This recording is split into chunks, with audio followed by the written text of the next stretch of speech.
Hey, this is Chaz with another episode of Law Have Mercy. Today I bring on Marcus Mire with the Mire Group. He's a CPA. Is that G-Wagon worth buying? That and 5 loopholes the rich will not tell you. It's a ton of information. He's going to save you money on your taxes. I learned a lot. I took a bunch of notes. I think you're really going to enjoy this episode. Stay tuned.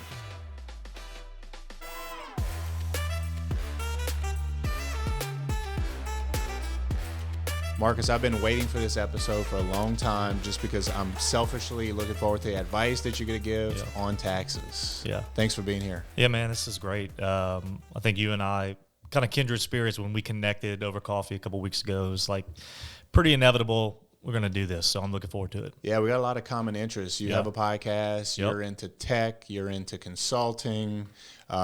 Just running some things by you, you're like, yeah, well, you should do this, and this. So I'm pumped up. Yeah, I hope we give your audience some good information. I think you're going to teach us all how to save some money on our taxes, right? Yeah, that's the plan. Yeah, anything that we can not pay to Uncle Sam is a win, right? Yeah, let's keep it in our pockets. Yeah, what kind of work are you doing on a daily basis with the Mire Group? Yeah, so what we do is what I would call small business bundled services. So we've kind of broken away from a traditional model in the sense that most people, when they think of CPAs, in fact, I posted this on Facebook like a year ago. I said, when I say the term CPA, what do you think of? And everyone, I was like 30 comments, taxes. And obviously we do that. But for us, what I would say is taxes are at the end of the engagement, or at least the tax compliance part. Most people come to the CPA thinking, file my tax return, I give you my stuff, I give you my shoebox of receipts, y'all put it together how you do it, file the taxes. We do it kind of a holistic approach where we want to work with you throughout the year. We want access to your accounting. So you got to be on a cloud-based system to work with us because we need access. We want to help you do it better. Throughout the year, we're planning, proactive, looking at your payroll, consulting with you, meeting with you, having correspondence. And then we do the taxes at the end, and that's all for a fixed monthly fee. So you know what you're getting into, you know what you're paying, no surprises. No bill for a 30-minute conversation, that kind of stuff. Well, that's great because normally when I get a call from my CPA, I say, oh, crap. And right. I guess I never really thought of it. When people get a call from me as their lawyer, sometimes they're like, oh, man, I don't even think about it. You know? Hopefully I call them and say, hey, I got a bunch of money for you. Absolutely. Do you ever call your clients and say, hey, I got a bunch of money for you? Well, we did when we had the ERC a little bit. I mean, it's funny you said it. What is the ERC? So employee retention credits, which were big, almost like a cottage industry sprung up about 2 or 3 years ago, where you could go back with some COVID relief credits, essentially. So in that, I had people where I was calling them saying, hey, I think you qualify for this. Like, there's some money out there for you, totally legitimate. We can do the work. There's some money. I mean, I had some clients make some big claims at that. But generally, we're working with people throughout the year to say, like, hey, we're minimizing your taxes, but here's what you're paying. So, like, make sure you got it set aside. Let's plan proactively for it. Those are the kind of conversations we're having. Yeah, well, I have some notes. And one thing we also have in common is you get texts in the middle of the night with from some of your clients with TikTok videos saying, hey, have you thought about this? Have you thought about that? Yeah. Are there any TikTok videos or any myths that you wanted to bust? Yeah, I mean, the biggest one, and I think most people just need to have a sobriety around taxes in this way. Not everything you do because you are a business is deductible. So, like, meaning, damn it. Just, I know. And look, I want to help. And what I tell my clients is all the time is, like, we want to help you do it smarter. Take advantage of everything. Make sure we're dotting our I's, crossing our T's. Take care of the low-hanging fruit. But just because you buy a vehicle doesn't mean everything's deductible around the vehicle. Just because whatever the expense you have, it still has to have a business purpose. And I see a lot of people pushing, like, year in, go buy vehicles. Like, that may be true. Like, you could buy a vehicle and deduct it, but it still goes back to what percentage do you use it for business? And so that's gonna equate to most everything you do as relates to business and deductions. Is, does it have a business purpose? Do you use it for business? And that's where the rub's gonna be. So have you had clients that said, hey, Marcus, I owe a lot of money on my taxes. I'm gonna go out and buy a G-Wagon. Yeah, right. Right? Absolutely. Yeah. And is it taxable? Yeah. So or is it a tax deduction, I should say? Yeah, I mean, it's like, I will say this, CPAs are notorious for this, and I'll kind of keep true to it. It depends. So yes, it can be. If you have a vehicle, so the crux of the G-Wagon is, it's got to be over 6,000 pounds. That's where the faster write-offs. I think you and I were talking before about bonus depreciation. Simply what bonus depreciation is, it allows you to write off the cost of something in the first year. At least right now, you have 100% bonus depreciation where you can write it off. So yeah, you could, if you come to me and say, hey, I want to buy this vehicle for my business. I drive at about 80% for business. Then you could take 80% of the cost and write it off right then and there if it's over 6,000 pounds. But the G-Wagon's kind of the quintessential, like when you hear on TikTok or Instagram, it's like that's what people are going to because it's sexy and an influencer can push that. So yeah, you can do that. And it's expensive. So there's some materiality, right? Some dollars back. But it's just, again, going to go back to, do you drive that thing for business, right? Everybody's bringing their kids to the soccer game. Everybody's got some personal stuff. What I tell clients is pigs get fat and hogs get slaughtered kind of thing. Don't say your business vehicle is 100%. Say it's 85%, 90%, something you can justify. If you get looked at in an audit, it's much easier to say, well, look, we got some personal use in there, you know? Yeah, so the hot vehicles are the over 6,000 pounds. So that'd be like a GMC Denali, a Tahoe, a G-Wagon. What are some of the others? Are trucks in there more than too? what you would think? I mean, lots of trucks, obviously, but more even some of the mid-size SUVs, I think. I can't rattle them off. Like when I need to look at it, I just go find the list. But more than you would think, it's called gross vehicle weight rating. And as I'm saying that, I don't even know what that means, but I know that's the term. Meaning like there's a specified way they weigh that thing to be 6,000 pounds. If it's over that then opens up the ability to take the 100%. Well, and let me back up on bonus. Bonus depreciation for 2023 is supposed to be 80%. There's a tax bill kind of being talked about right now to retroactively go back to 100%. So in the G-Wagon example, if you bought it 150 grand, let's just say, and you use it 80% for business, that's 120,000. Just the math, that would then be available with 100% bonus to take a $120,000 write-off. So if you kind of play that example forward, 120,000 at 40% roughly. If somebody's buying that, they probably have a high tax rate, federal and state about 40%. You'd save 40% on the 120. Okay, but devil's advocate, all right? Yep. If you have a 2 or 3 year old vehicle, you don't need a G-Wagon, all right? You're spending $1 to save 40 cents. You said it better than I would. I mean, it's so you get the $150,000 deduction or 80% of the $150,000 deduction. You still have a note on a $150,000 vehicle that you really didn't need, and you're spending $1 to save 40 cents. Do people have a hard time understanding that a deduction is only 40% of $1? Do they realize? I'm so glad you asked that because there's so much confusion around it. And I get it. Like taxes are complicated, and there's like all kind of misinformation, but yeah, the point is, what you just made, I'll kind of piggyback off of. You still have to run the economics of the thing, right? Like, you still have to pay $120,000, or in that example, $150,000. So if you only got a 40 cent on the dollar deduction, did you need that thing? Like, you and I were kind of talking, taxes are a sweetener to the deal. It's like, I was going to make this move anyway, or I was considering it. We're really in the sense of buying things. Mm-hmm. If I was going to buy something, great, the taxes help me. It's a sweetener to the deal, but I still got to pay for it. Right. So make sure it's something that makes business sense. I mean, you still want to run a good business. Cash flow is king in a business. If you go tie up 120, 150 grand in a note that you're paying $1,800 a month on, like, what does that do to your cash flow?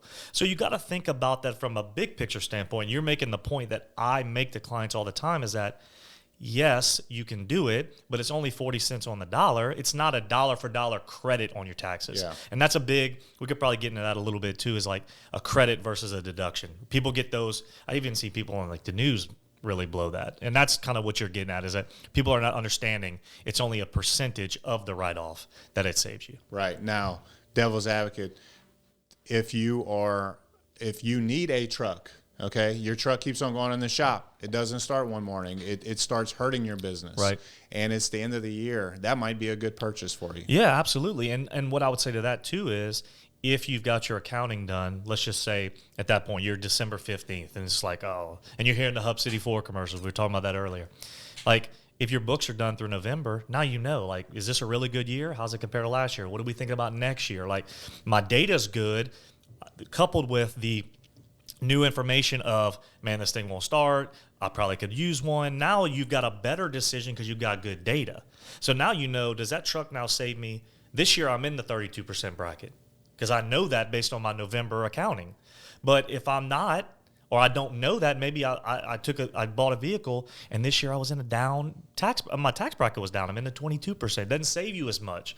So it all goes hand in hand when you're kind of looking at that stuff. And these tax and a lot of things that we're talking about taxes, there's kind of two different angles. One is a W-2 employee, right? Someone that is on someone's payroll, and then what we're really talking about is people that are business owners, for sure, that can take advantage. I mean, I hate to say it, but there's just not much you can do. W-2 employee, you've obviously got most of the things are going to relate to retirement and kind of itemized deductions. You fund your 401k or fund your traditional IRA or your HSA, and then obviously charitable and mortgage interest and all that kind of stuff. But that's pretty much it when you're talking about individuals or people that work for people. Do you think that because of those tax advantages, a lot more people have gotten into the gig economy and become entrepreneurs, or even working underneath existing businesses that used to be traditional W-2 employees, now are business owners, have their own agency, have their own thing, so they can take advantage of some of these things? Yeah, I think so, because, I mean, you can always then make the case, and the holy grail in tax law is when you can convert something you're already paying for and make it deductible. Yeah. So now you say, okay, I was a W-2 employee, but now let me strike out on my own. I'm going to form an agency, or I'm going to become a consultant. Now that cell phone bill that you were paying for, now you're already paying for it. Now you can say, well, that's related to my business, and that's an easy kind of thing. Now my mileage that I'm driving to go meet with clients, where I was driving already, I had a vehicle already, now those things are now deductible. So you start to get into where you don't have to make as much to make as much kind of thing, right? And most people now have so many tools at their disposal with cloud-based tools and apps to run a small business and kind of get out of the 8 to 5, run it how they want it. So it starts to become attractive, and then you throw some tax benefits on it. Makes sense that people now would start to think, like, rather maybe be a contractor. And so because of your experience with all these tech solutions, are you meeting with clients early on in their business development process to kind of get them set up? Yeah, we have multiple ways where we have people that obviously come to us, and they've kind of seen what we do and heard and want to really modernize, and so we'll streamline. We'll say, look, we want to put you on these 3 applications. We know them inside and out. And then you got people who call kind of proactively, and I really love those clients who start off on the front end, like, I want to get this together. I know there's better ways to do it. I've heard the old traditional ways, and I know I could probably run this business with my phone and a laptop. So, like, how can you help me do that? So we get people all the time where we're getting them set up on the accounting software, a payroll software if they need one. And these are all, when I say software, these are web-based applications that you access through a web browser. Cool. Well, I want to make our clients some money, or at least save all of our listeners some money. So I want to ask you 5 tax loopholes the rich will not tell you.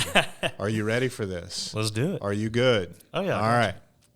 Give me your number 1, or in any order. Give me a loophole that the tax will not tell you. Okay, so give me a loophole, a tax loophole that the rich will not tell you. Okay. Biggest one, and I love it, I'm doing one right now, cost segregation studies. So we're kind of getting in the weeds here. Carter, do you know what that is? No. Didn't think so. All right, here we go. So cost segregation study. So think real estate, this best example. It's where, so let me give you the backdrop real quick. If you buy a rental property, or like this office building, you depreciate it, meaning you deduct a little piece of it over time on your taxes, right? Mm-hmm. When you buy an office building, it's over 39 years.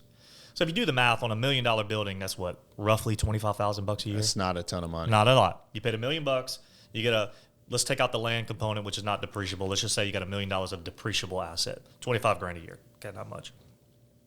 But what if, and there's ways where you can get an engineer, since there are firms that do this, they come in and say, no, there's more to this building than the structural components, which qualify for 39 year. There's things like your flooring and your light fixtures and the baseboards that qualify for 5 or 7 year, like you can write them off faster. But not only that, not 5 or 7 year, but bonus depreciation. So back to where we started the conversation, where I can now, again, in 2023, the law is 80%. They're talking about 100. I can now write off that component of the building right now. Because paint doesn't last 39 years. Right. And floor carpet doesn't last Right. 39 years. So Yeah. that's the premise is there's things that wear out faster, right? Yeah. Like your structural building should last. I mean, I don't know where they came up with 39 years. That was probably something lobbied years ago. But the thinking is, yeah, these things are components that are going to have to be replaced, and they are in a different class of property, essentially, in the tax code. Yeah. So you get to write them off faster. So you could see where you buy a building now, like give back to where I said you get a $25,000 write-off on the $1 million building. Now maybe 25% of it qualifies for that bonus depreciation. So now instead of 25 grand, maybe it's 250. And I think normally people fall in on a cost segregation study 20 to 25% of stuff they can write off faster. So if you're a business owner, you may want to consider buying a building and then doing some kind of cost segregation to get some cash flow early on in the first 5-10 years. Yeah, it's an awesome tool. I would say caveat to that is make sure it's something. We can talk about 1031 exchanges, but make sure it's something you're going to be in for a while, because once you write something off and you go to sell it, it's kind of an unwelcome, oh, wait a minute, I got to give those gains back, pay taxes on them. So make sure it's something owner-occupied real estate's the best, right? You got a business, you need real estate, you're renting, you buy, put it in a separate LLC. It's kind of a common strategy. Rent back from your operating company. And then there's all kind of things around how you then there's some grouping things you can do. I'm not get probably too much for this podcast, but there's some things you can then do to make sure you can take advantage of a cost segregation study and use it to offset the income your business has, your operating company. Well, that's exactly what I did on this building. Yeah. Okay, I built it. I did a cost segregation, and it's worked out very well. You didn't even tell me this. Yeah. That's interesting. I did. Yeah. So I mean, you've lived this. Yeah. Now look, again, some people may say I like leasing because I don't have to worry about the hurricane blowing out the windows. I don't have to worry about the roof. I don't have to worry about the air conditioning going out. There is money involved. There's actually expenditures involved when you actually own versus lease. Absolutely. Yeah, you just don't have the options though. Like, you kind of, I think about it kind of the W-2 versus business owner conversation we just had a minute ago. Yeah. When you own the building, you got some options now with depreciation. But to your point, you're not dealing with what I'm dealing with this week, which is water leaks. So, because I own my own building, I got some water leaks. So, you take the good with the bad. Yeah. So real estate as a whole is a good way to save money on taxes. Yeah. Not many places in the tax code where you get, or just in any investment, you get appreciation, generally minimal cash flow, and pay minimal taxes. Okay. Yeah. When I sell the building, I take all the depreciation out and I pay on the gain, right? Yeah. Real quick example: bought the building for $1 million. Let's just say you depreciated $300,000. You did a cost segregation. So now your basis, meaning what you're going to use to determine how much you owe in taxes when you sell it, is $700,000. Okay. So if you sell it for 1.2. A lot of people think, oh, I bought it for 1, sold it for 1.2. I have a $200,000 gain. No, you have a $500,000 gain because you've used up $300,000 in depreciation. You got a deduction for something that really didn't depreciate. In fact, it appreciated. So that's what throws people.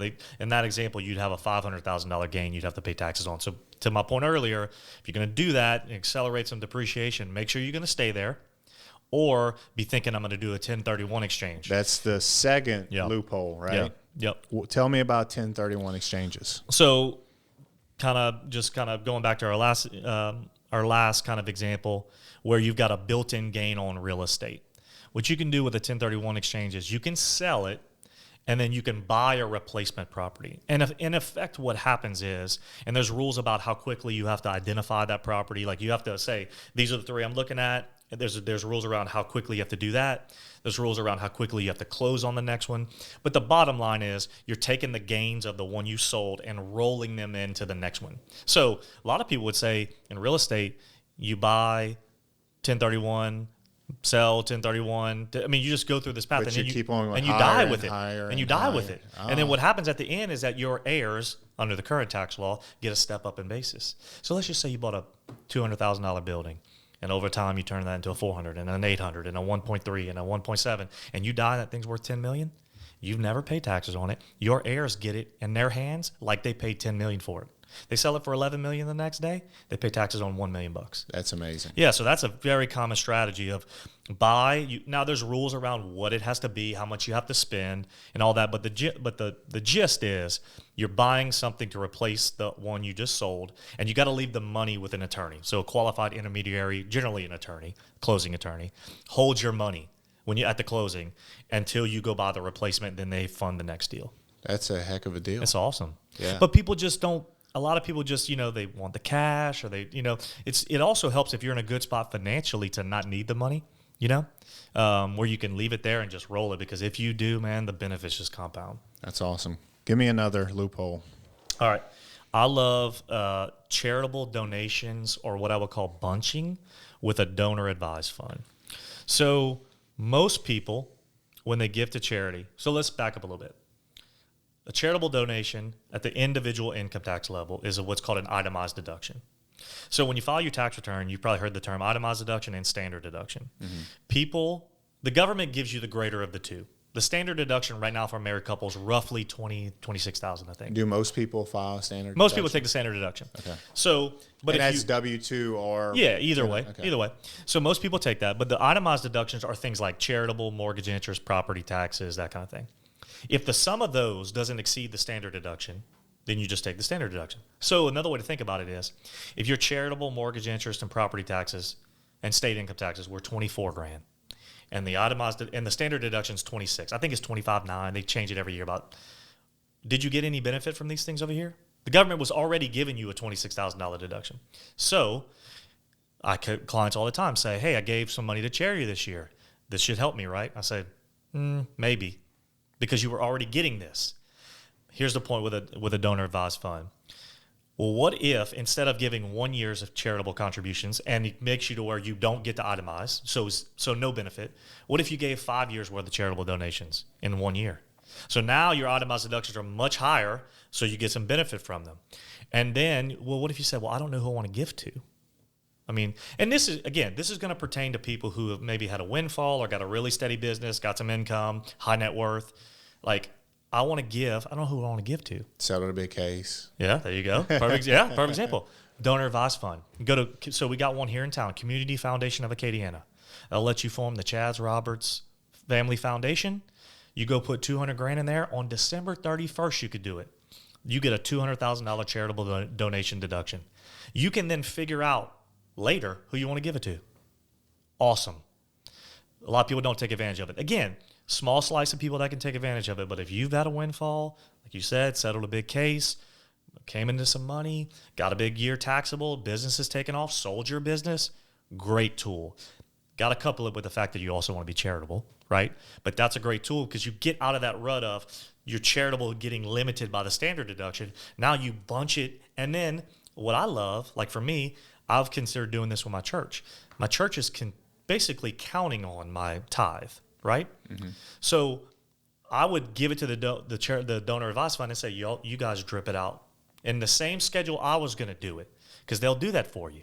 So it kind of works. It kind of meets it kind of covers a lot of things, like from a cash flow perspective, the charity's expecting it, taxes. I mean, it's a really, really good tool. So you have to have that money on when you donated. The cash has to go Correct. To the charity. Yeah, you got to give it up. Okay. You got to give it up. And at that point, it becomes a charitable donation, and then you get to figure out later what you want to do with it, or I guess better yet, who you want to give it to.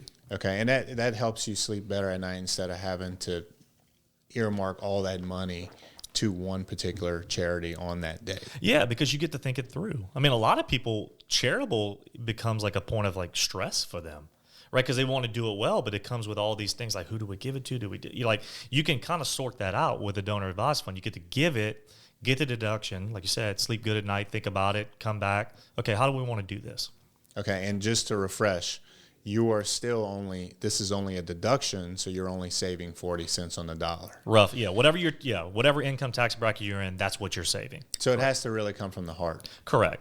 Yeah. And when you start to tell people that, again, I think it's kind of the heart kind of goes back. I'm not that charitable. Oh, dang, man. I don't it's know. not a credit. Correct. I don't love them people that much, you know. Right. I don't know if I love them kids that much. Right. But yeah, but it's conversations kind of come on full circle in the sense that just if people leave this talk with a deduction's not a credit, I think that's a win. Yeah. You know?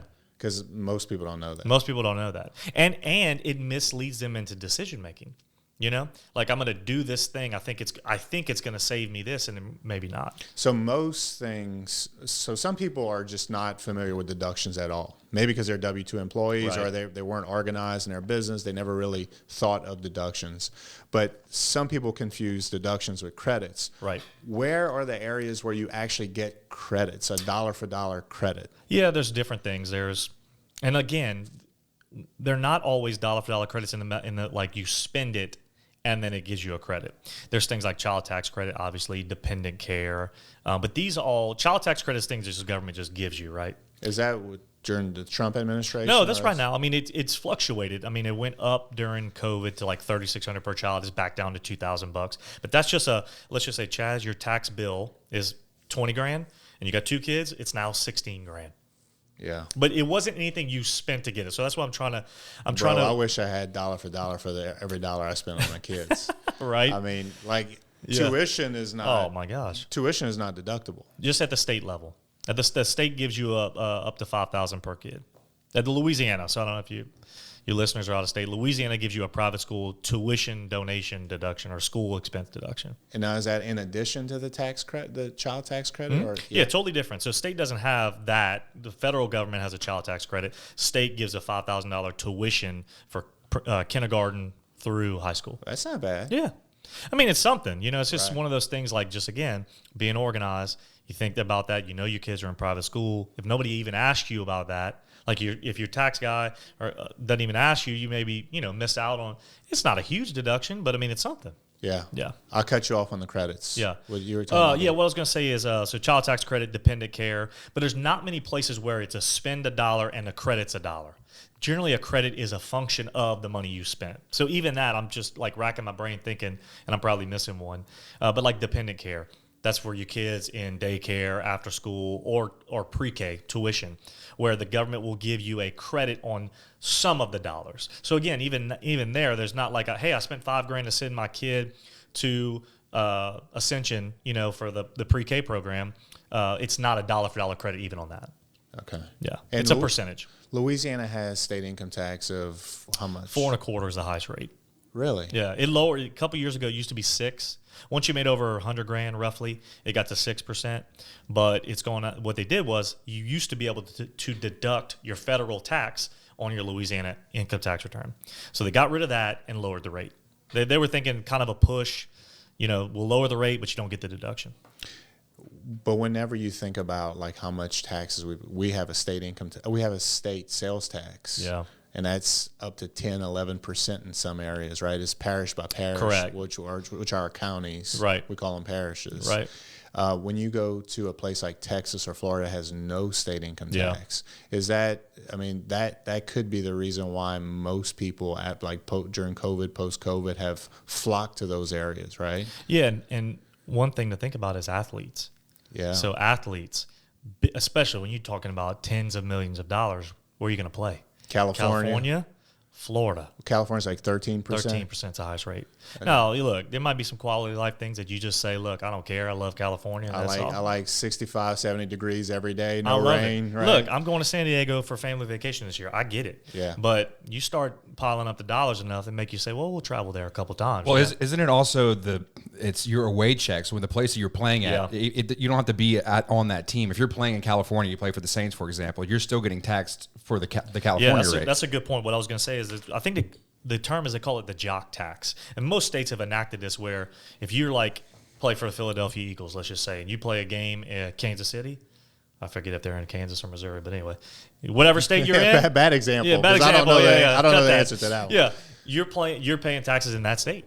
You're deemed to earn the income in that state. So you certainly can't get around all of it, but if half your home games are in Florida versus half in California, you've kind of made out better on that deal. So having a professional team in your state, let's say the Saints, that's a pretty good tax revenue generator. Just having the 50-something players making millions of dollars playing on a Sunday. I never even thought about that. 1/17th of a check, because I believe they just get 17 checks or however many games. Well, they call it a game check. Yeah. So it's got to be that. Yeah. So if you're Pat Mahomes and you make $30 million a year, you get 17 game checks of $30 million, besides, I guess, signing bonus and that kind of thing, Right. per check. So if you play away at the Saints, Hey, man. Yeah, he's probably, I mean, that's what's that, roughly 1.5, something like that on 30 million. Yeah, so that's a good lick. Absolutely. That's a good reason to have a sports franchise Right. in your state. Yep. Chaz, do you know who Eric Armstead is? Eric Armstead, he sounds like a tackle. Yeah, he is like an interior defensive lineman for the San Francisco 49ers. Well, he's really good about posting and sharing how his game checks work. So if you look at the screen right here, if you're watching on the YouTube, his base salary in 2023 was $1.165 million. And then he showed his actual game check. And if you could break this down for us, what you're seeing here, $194,000 in taxes to both the feds and California. Wow. There's a price to pay for that 70-degree weather year-round, right? Do you want to pay it? That's the So, question. so he's paying 13% of state income tax on top of the federal. So he's got 37% federal, maybe not withheld, but probably so. Ultimately, he's paying 37% federal, 13% state, so that's 50. He's got Social Security just on the first like 160 grand, so that's 6%. But he's got Medicare, which is 1.45% on every dollar. And then once you make over 250, there's another 0.9% that came in when the old Obamacare rules came in. It's called an additional Medicare tax. So yeah, he's upwards of, he's 50 plus. All right, let's talk about HSA retirement accounts. That's another one, right? Yeah, a lot of things I think people just overlook is the ability just to put in. So let's start. I call this the low-hanging fruit because it's just stuff available to everyone. W-2, business owner, doesn't matter, right? And so we've been making that distinction around, hey, there's not a lot you can do as a W-2 employee, but there is a lot you can do as a business owner. But this is the area where it doesn't matter. So if you work for somebody, contribute to the 401k. Right? It's a dollar for dollar. If you contribute to the traditional 401k, not Roth, you get a dollar for dollar deduction off your wages, right? So if you made 100 grand, but you put 15 in the 401k, you're paying tax on 85 in that example. You also can get the employer match. So if your employer is going to give you 3 or 4%, take it. It's free. It's not taxable till you pull the money out later in life. So that's easy. HSA is one of the places where I don't think a lot of people know the benefits of HSA. So HSA is short for Health Savings Account. Now, you have to have a high deductible insurance plan to qualify. And that's one of the criteria. But what I always tell people about HSAs is if you're not sure, call your health insurance provider. They'll tell you if you have an HSA compliant plan. Well, I can tell you this from being a personal injury lawyer and looking at hundreds, if not thousands, of insurance plans because I look at my clients' health insurance plans and being self-employed, I've also had my plans. Most plans are probably high deductible. Yeah. Right. Yeah. You don't see, Right. We haven't seen that in 10 years Correct. where people have a $500 deductible, $1,000 deductible Right. or whatever. Yeah, I would say most people have a plan that will comply if it's high deductible. I always just tell people, just ask the question because there are some little other nuances about HSAs. But HSA, what I would say is it relates to medical expenses. So health savings account, you're putting money away to take it out and use it for medical expenses. What I tell people all the time, people who deduct medical expenses, they're either dead broke, deathly ill, or both, right? Because of the way medical deductions work at the personal income tax level, they got to exceed a certain amount of your income. It's hard to get them. But HSA's changed that. So because an amount you put into an HSA is not an itemized deduction. It's what's called above the line, meaning you're going to get to deduct it. So if you let's just say, for example, you can't deduct your medical expenses, right? But let's just say and you have a high deductible plan, you qualify for an HSA. Your kid, is going to have perfect example, my daughter had her tonsils removed. I knew that was going to be $6,000.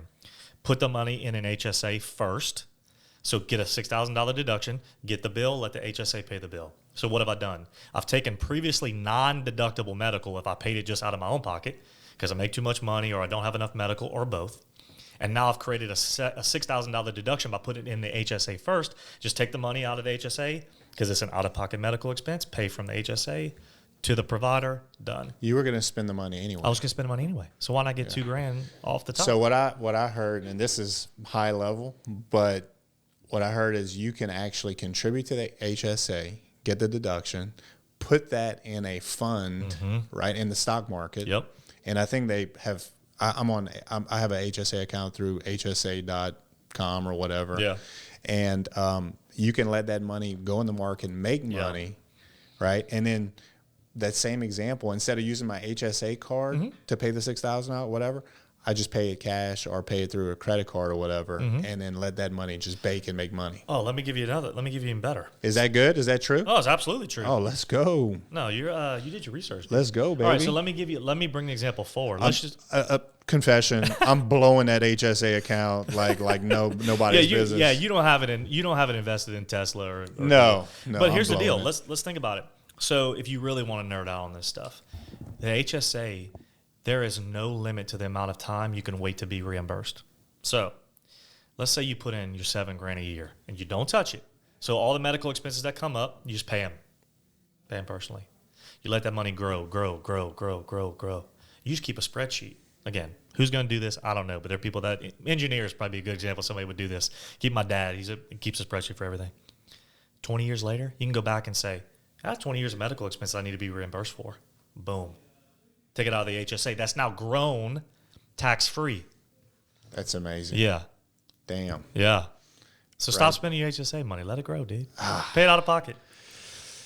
Damn it.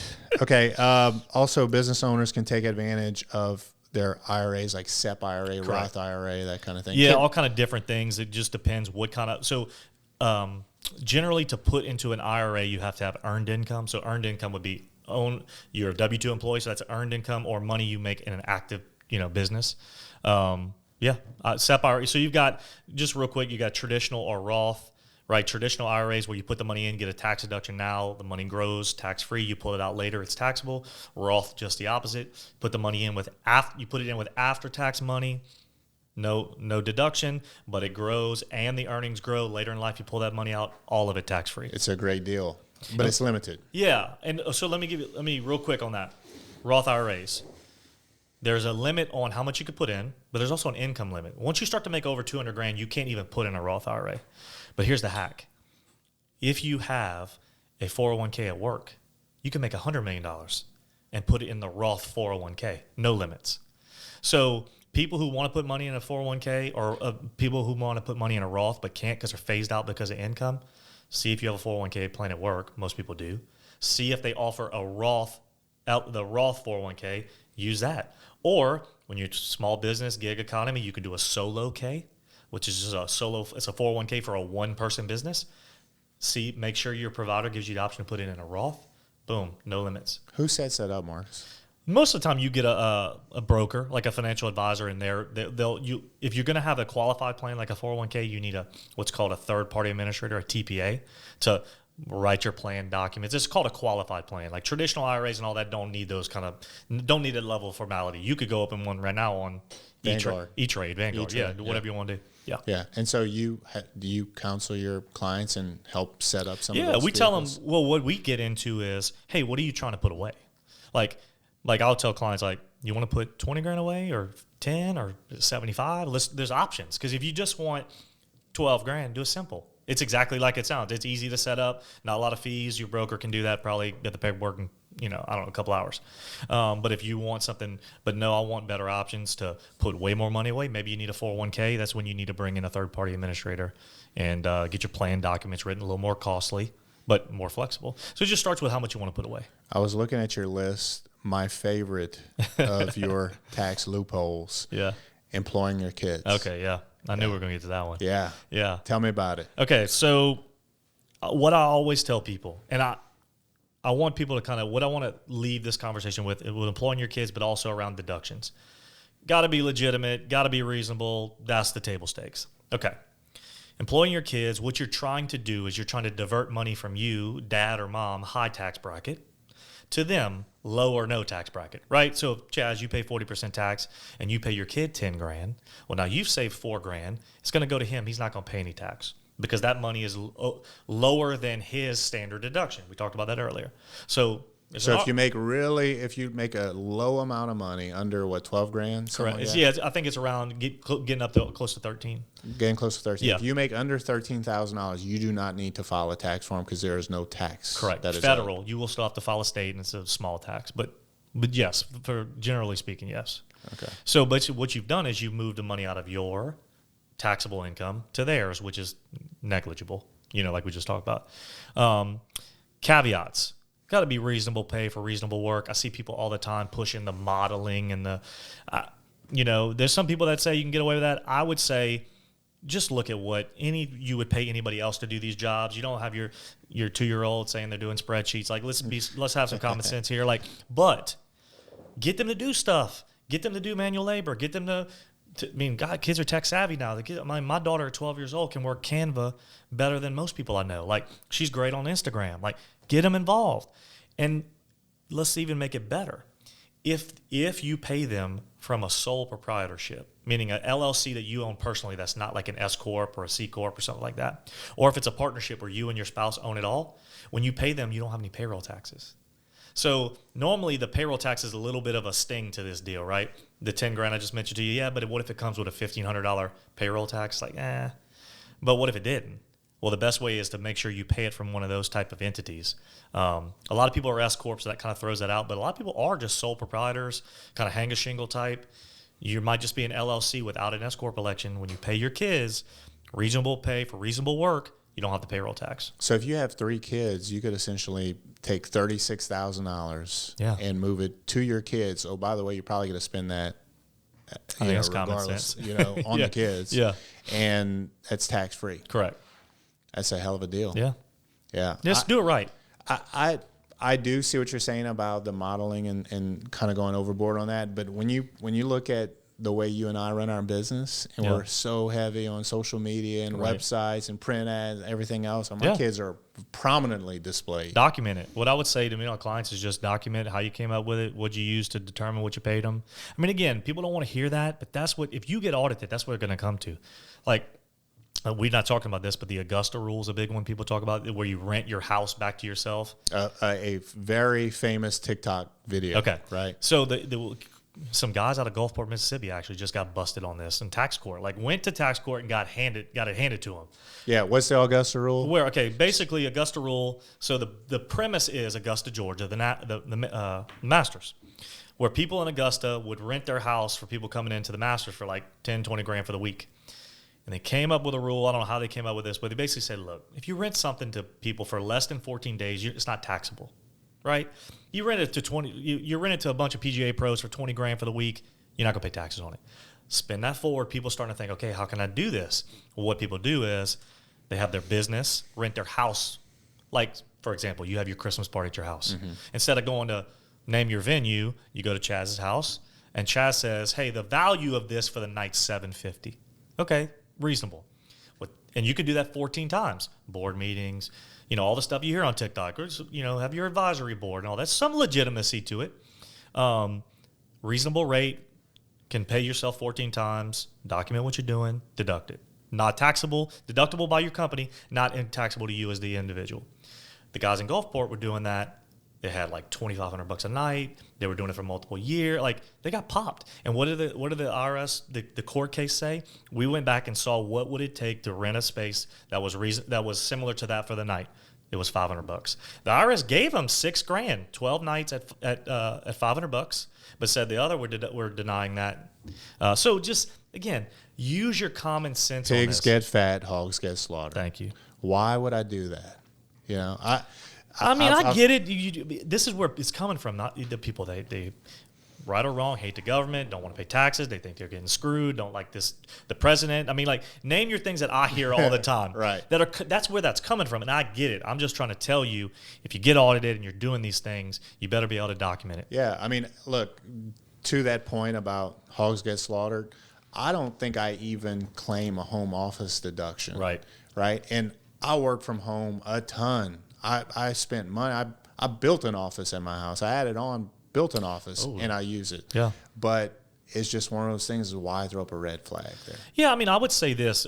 I love that you're painting both sides of it. It's like, okay, let's get over here and it's super gray, and we're like, really, would you hear people say, I want my accountant to be aggressive or creative? Yeah, that's right. over here. And what you're saying is juice is not worth the squeeze kind of thing. Right. What I would say is, paper it up, document it, let's do it and get that deduction. Let's do it smart. There's this good middle ground of documentation, proactiveness, and reasonableness, and we get that deduction that you were like, I didn't want to mess with. because I didn't want to throw up a red flag. Yeah, I would assume that because of the changes since COVID, they're probably a little more lenient on home office deduction because so many people are working from home nowadays. Yeah, that's a good point. Yeah. Yeah. A very common question I get in this office, every time we get a personal injury settlement, the client wants to know, is a personal injury settlement taxable? No, not generally. There's caveats to that, but most cases, no. So it seems like a huge windfall for the client. Yeah, absolutely. And I think the thinking is just replacing what you lost, right? They're making you whole on what you lost. So you didn't get deducted loss, income's not taxable. That is probably the one area that I have seen where you can get a windfall of money where it is not taxable. Yeah, I have a question for y'all though. Are you looking at how because I don't know this world, are you looking at how the settlement's dispersed? Is there like line items where it says what it's for and you're giving that determination? Yeah, so what happens is we collect the gross amount of the settlement.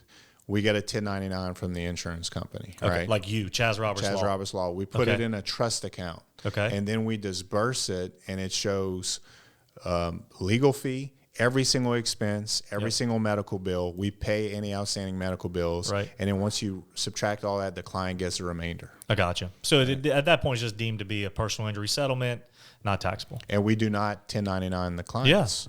Yeah. Right? So I don't even know if any entity would know what the client actually recovers.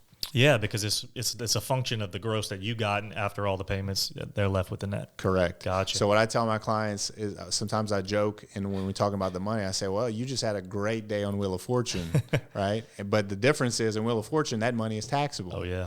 So any game show winning is taxable. Mm-hmm. Lottery is certainly taxable. Yep. A personal injury settlement is not. Yeah. Marcus, where can people find you, my man? Yeah, easiest place would be in terms of the socials, big on LinkedIn. Just look me up, Marcus Mire, that's M-I-R-E, or our website, mire.group. And if you want to hear more about kind of the stuff we're talking about, a lot of software, a lot of tech, how to run a better business, you can check out my podcast. It's called Make It Count with Marcus Mire. Pushing 100 episodes. Been doing it about 2.5 years. That's awesome. I have listened to a few of the episodes, and I really enjoyed it. Yeah. I've subscribed to it. I recommend that everyone subscribe to that podcast because I've learned a ton, and I'm working my way through, man. I'm learning a bunch. I'm like, man, why didn't I hear this about 3 years ago? You're going to be a top fan, dude. I appreciate you. Awesome, man. Well, thanks for being here. Yeah, this is great. Appreciate you. Awesome. All right. Hey, it would mean the world to me if you subscribe to the podcast and leave us a 5-star review.